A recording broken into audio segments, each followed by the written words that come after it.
CPI రాష్ట్ర సమితి తరఫున నమస్కారాలు.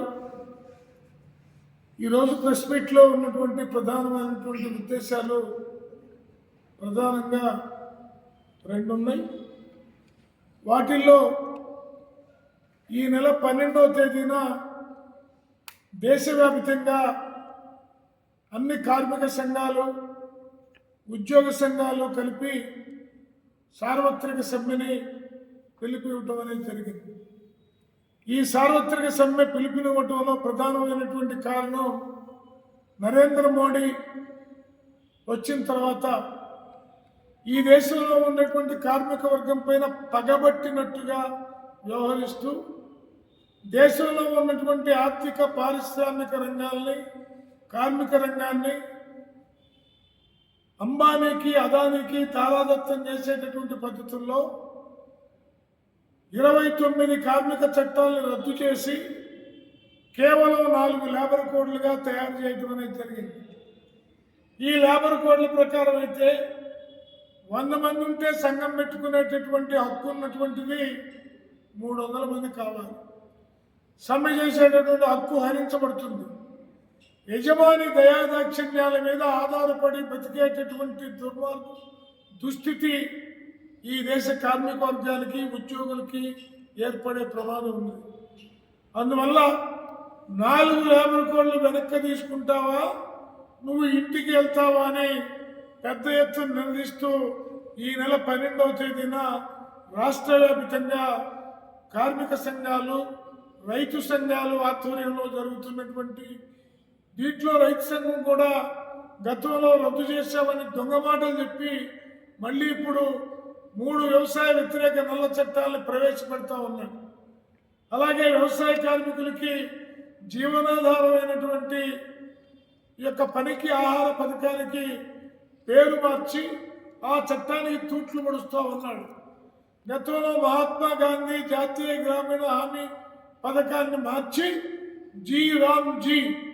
జీరామ్జీ అంటే ఆర్ఎస్ఎస్ పరిభాషలో, ఆర్ఎస్ఎస్ ఇంటర్నల్గా మాట్లాడుకునే దాంట్లో మహాత్మా గాంధీ గారిని హత్య చేసినటువంటి గాడ్సే గారిని జీరామ్జీ అంటారు.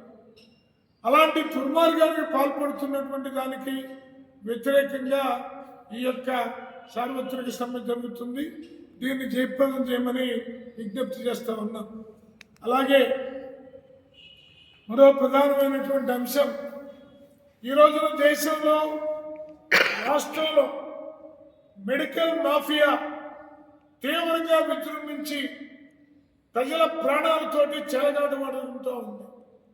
కార్పొరేట్ హాస్పిటల్కి, మెడికల్ షాపులకి, అలాగే ఈ ఎక్స్రేలు ఇవన్నీ తీసేటటువంటి డయాగ్నోసిస్ సెంటర్లకి, వీటన్నిటికీ మధ్య లింకు.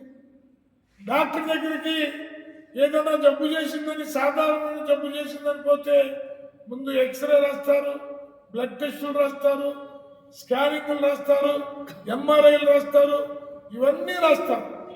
ఇవన్నీ రాసిన తర్వాత డాక్టర్ పెండటం మొదలుపెట్టిన తర్వాత వాడి దగ్గర ఉన్నటువంటి ఆస్తులన్నీ అయిపోయిన దాకా పిండుతూ ఉన్నారు. అలాగే మందుల షాపులు, ఇవాళ మందుల షాపుల దగ్గరికి వెళ్తే 10 పైసలు అమ్మేటటువంటి ట్యాబ్లెట్ రూపాయికి అమ్ముతాం. రూపాయికి అమ్మేటటువంటి ట్యాబ్లెట్ 10 రూపాయలకి అమ్ముతూ ఉన్నారు. దారుణమైనటువంటి దందా జరుగుతుంది గుంటూరులో.